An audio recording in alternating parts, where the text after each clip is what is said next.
السلام عليكم ورحمة الله وبركاته. ازيكم يا حبايب قلبي؟ عاملين ايه؟ يا رب دايما تكونوا بخير. النهارده بإذن الله هنعمل مع بعض مشروب جميل جدا. بدل ما نجيبه بالغالي من بره من محلات العصاير، هنعمله في البيت بطريقة سهلة جدا. ما تنسوش تشتركوا في القناة وتفعلوا زر الجرس. اول حاجة نقول بسم الله. انا هنا معايا رمان مفصصاه بالشكل ده زي ما حضراتكم اهم حاجة نقلب الرمان كويس مع السكر.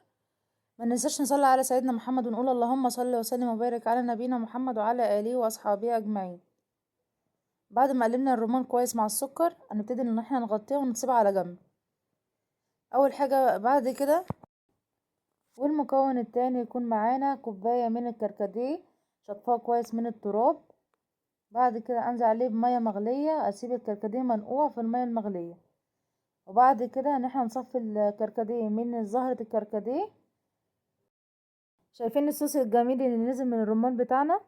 وبعد كده ان احنا نبتدي ننزل بالرمان على الكركديه بالشكل ده زي ما حضراتكم شايفين، ونقلبه كويس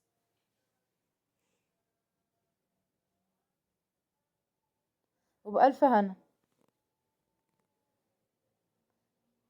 شايفين الجمال؟ بعد كده نبتدي ان احنا نصب العصير بتاعنا في الكوبايات بتاعتنا، وده يكون الشكل النهائي. شايفين ما شاء الله العصير جميل ازاي. يا رب الفيديو يكون عجبكم. لايك وشير، واشوفكم في فيديو جديد في حفظ الله.